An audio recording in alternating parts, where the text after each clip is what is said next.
Hello, everybody. Welcome.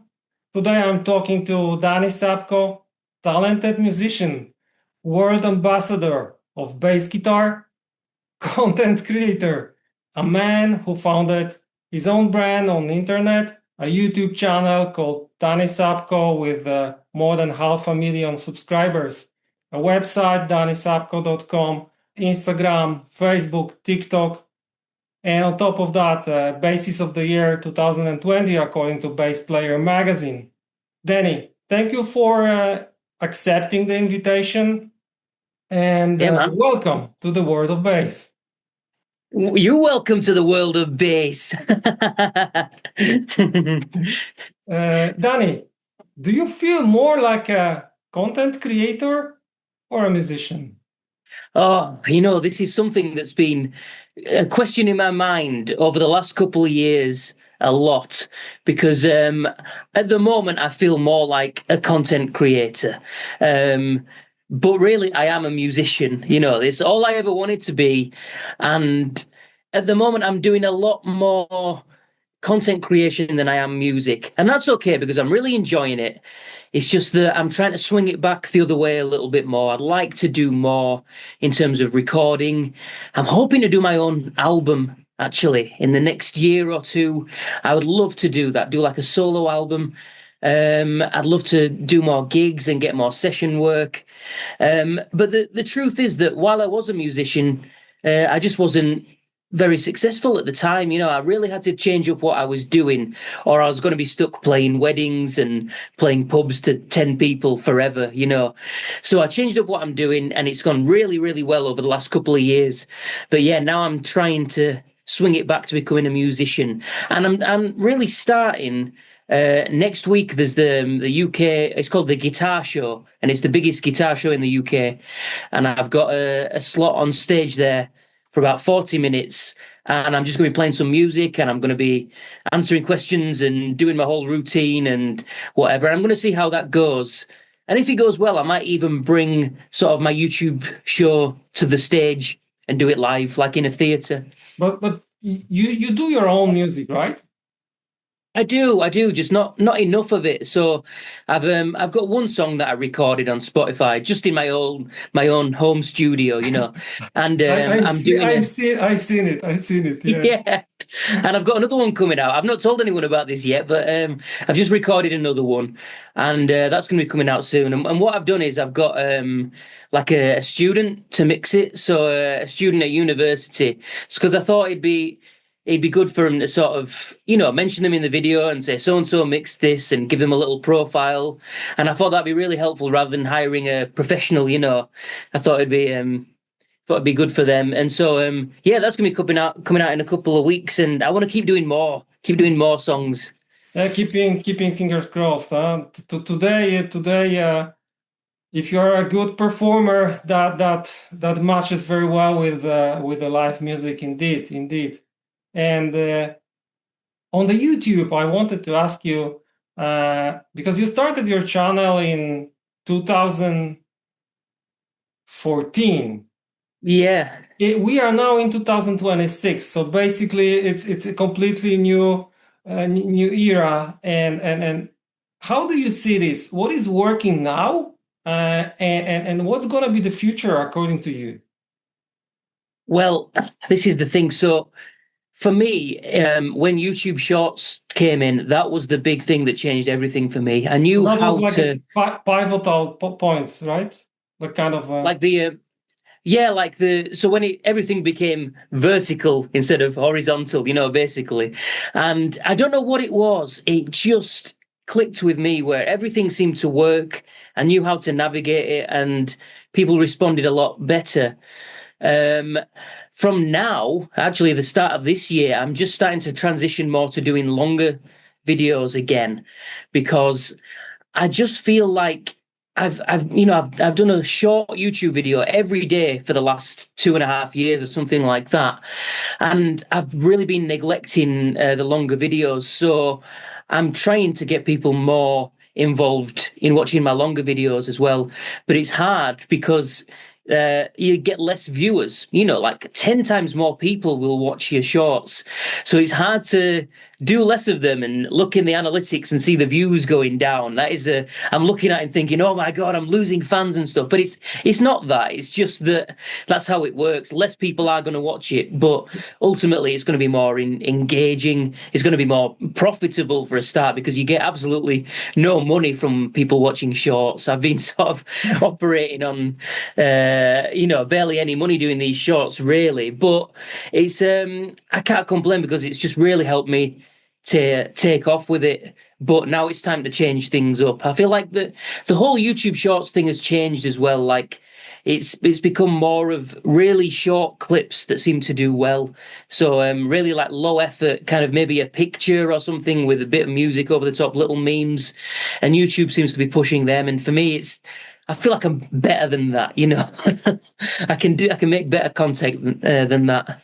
I agree. I agree. I agree. I agree. I I was I was thinking because you said that you basically do a movie, a short every single day, like since 2 years and a half.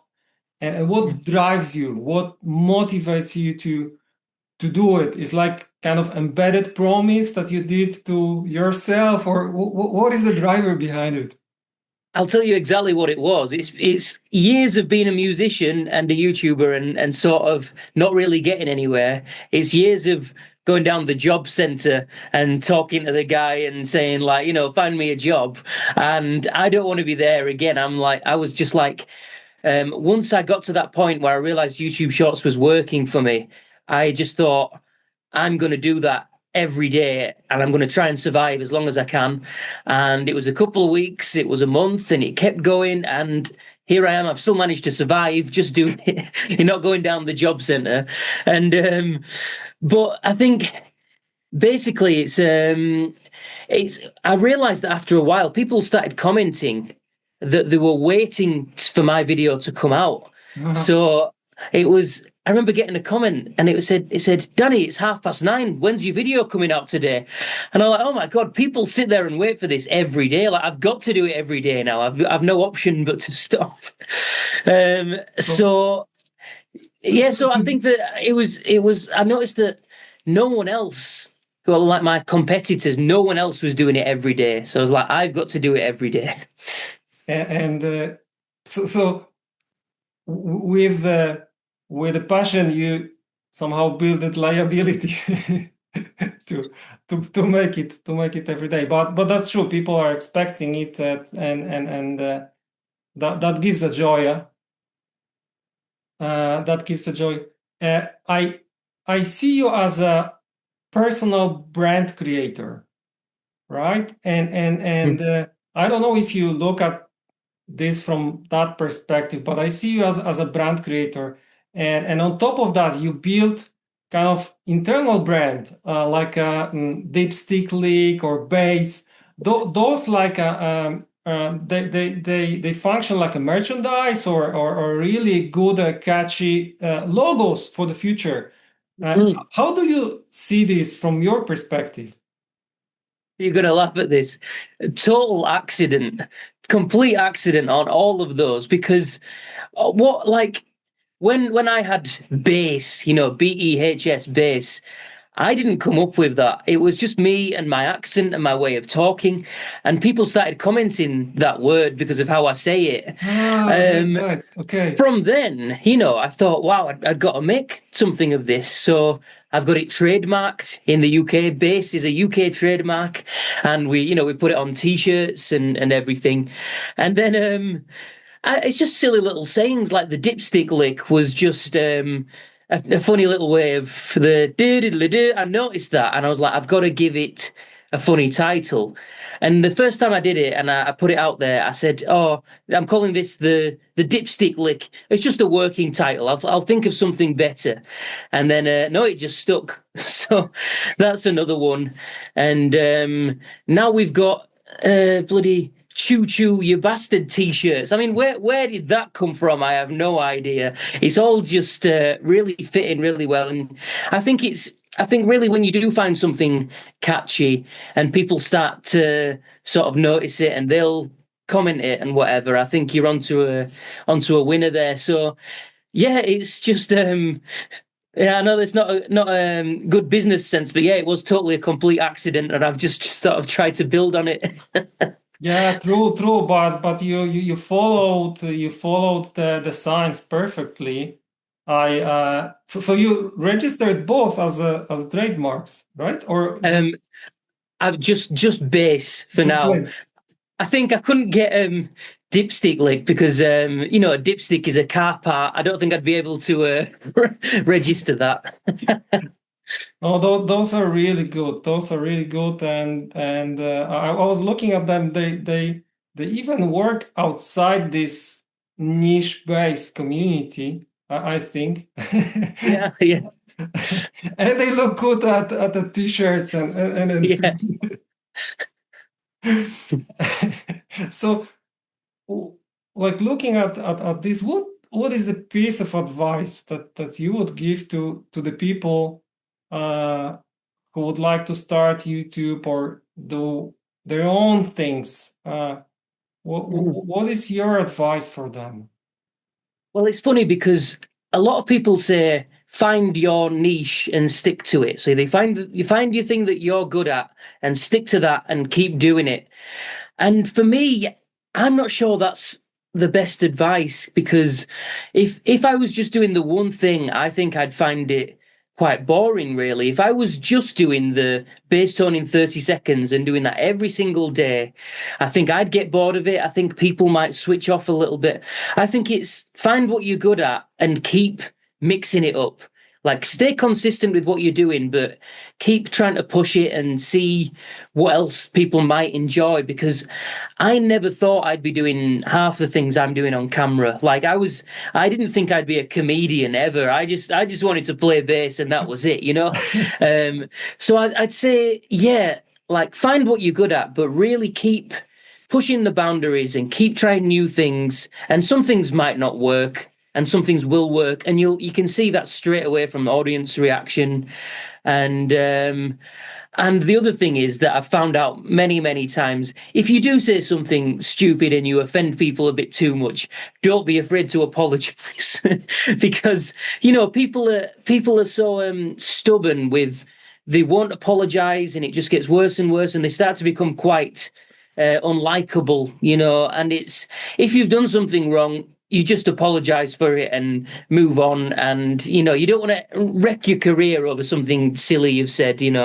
I agree. I agree. I've noticed that honestly, watching your shorts and movies, I've noticed that, and frankly speaking, it doesn't happen often. I really like it. I really like it. It is amazing. It is amazing. I mean, like the balance of trying to be trying to be sharp Yeah, and at the same time not to offend everybody, or if so, then okay, life yeah, is short. Let's apologize and move on. yeah. That's really cool. What if one day you come to your studio and you say, I have no idea. I'm short of ideas. Have you thought about that? That does happen quite often, really. I sit down and I go, right, it's my daily video. It's 9 o'clock, and I've got an hour to make a short before I want to, get ready for bed. And because sometimes I do work in the evening quite a lot, um, and sometimes I stand there and I think, oh God, I've really run out of ideas today. And I look through my phone of what I've saved, and I'm like, no, there's nothing good here. Luckily, I have a wonderful fan base who send me video clips and things all the time. They'll email me or get me on Instagram and send me things. And I'll just look through them, and it is a lot. I can't look at all of them because there is so many every day. But I will just find something that'll just spark something off.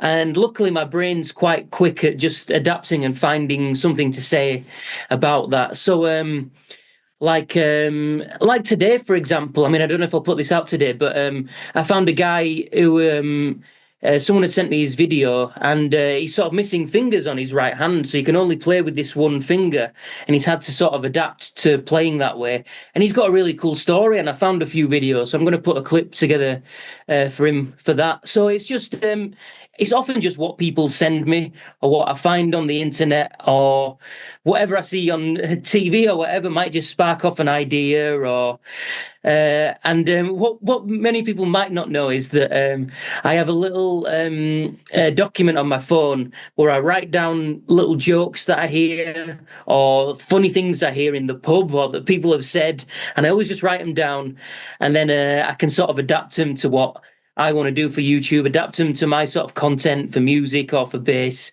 And so if I look through there and I find an absolutely hilarious quote, that's another spark that I can get an idea of. So basically, you memorize all the future potential movies in the phone. Yeah, pretty much. Yeah, and Okay. it's this it's a guy. My friend is a stand-up comedian, and I said, "Oh, I'm not a real comedian because all I do is I write down other people's jokes and I change them a bit and I adapt them." And he says, "No, that's what a comedian does. That's what we all do, you know." Yeah, that was something that I also wanted to ask because some of the people they write notes, some of them they use a phone, some of them they record, and it's really important not to forget them because when I look at your movies, your shorts, sometimes like many times I see really heavy work behind it because you combine different movies around one specific topic. So it's not like one movie and we go. Sometimes there is more than one. So Yeah, but community helps. absolutely. I think. Speaking about community, you built really loyal community from zero to 500,000 and it's growing really like alive, being alive and really active. And you did it basically without equity, right? Mhm. You didn't have, that's my guess. Oh yeah. What is the takeaway that you would share with the people who are struggling, having basically no money, they wanted to do something, but they are short with the resources, they are short with everything. Yeah, I'd say that all you need really is a phone. That's a good start. If you've got a phone and a phone camera, I mean, no matter what you're doing on YouTube or anything, just start doing it with whatever equipment you have. As long as you've got some sort of camera, if you've got an instrument, even if you're just plugging it into an amp and it's going through the phone speaker, just make a start doing it because it can build from there. It really can, and it only takes like so when you mentioned the cow video of mine, that was my first big viral video, and it was taken on a camera phone and it was 15 seconds long, and it was just a silly idea, but that was the start of everything for me. I spent a year or two before spending a lot of time with a camera and an audio interface and plugging everything in and trying to make high quality videos and not many people watching them. And it just goes to show that whatever equipment you have to go for it. And so Charles Bertu, the bassist, he put a picture up on his YouTube last week and it said, "This is my first studio in 2018." And he's sat on the floor with a laptop and a speaker and a bass guitar, and that's it. And he's just grown and grown from there, and now he's shooting in these like £1 million studios in India with all these 4D cameras and stuff. And it's you just got to start with whatever equipment you have. Very, very true, very true, very true. Wanted to ask you for the final for the final conclusion because I've seen your interviews with in other places and this basically happens to all of us.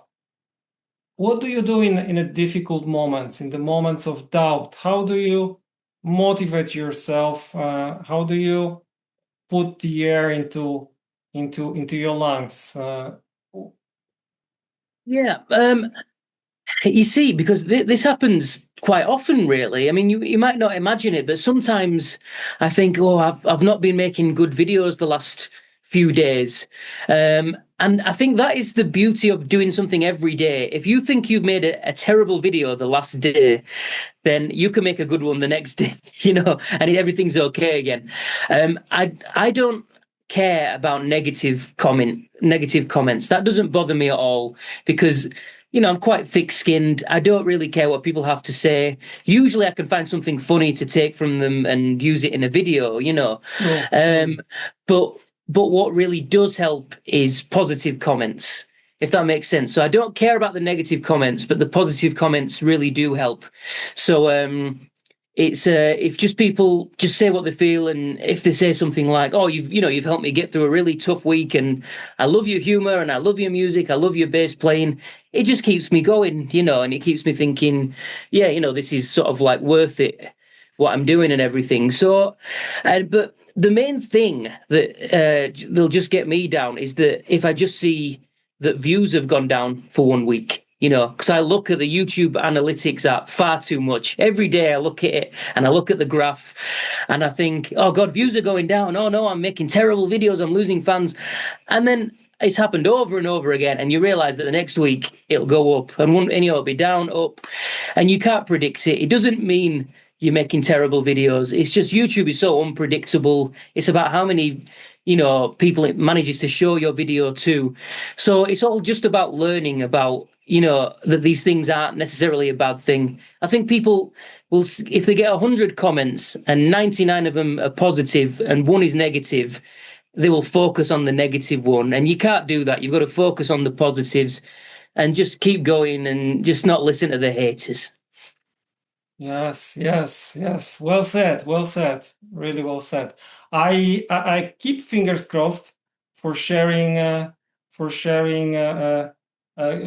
good words about bass, and I keep fingers crossed for a million and more and more and more. I hope so. Yeah. I'm one of them, and actually I have friends who are not bass players, but they keep watching. So yeah, and they really enjoy and they really enjoy as much as I do. So thank you. Well, I was yes. surprised that I did a poll on YouTube and I asked, out of interest, how many of you are bass players, and less than 50% were bass players. I couldn't believe it. Yeah. So honestly, I have few friends. They play drums. They play different instruments, but they really enjoy the content, and because there is a honesty behind it. So Yeah. I think that's the biggest asset. That's the biggest asset. Thank you, Danny. Thank you Thank you. Yeah. very much for this conversation. I really enjoyed. I hope you would enjoy too, and would Oh watch. yeah, man. Yeah, it were really good questions as well. It's yeah. A lot of people. I've done podcasts before where I think, oh, I don't know how to answer that, but no, you've done really good questions there. Cool. Have a great day. Have a great day there in UK, and all the best, and good luck. Thank you, and for you too, and hope for better weather soon. Thank you, Danny. Ciao. Thank you. See you. Ciao. Bye. Bye.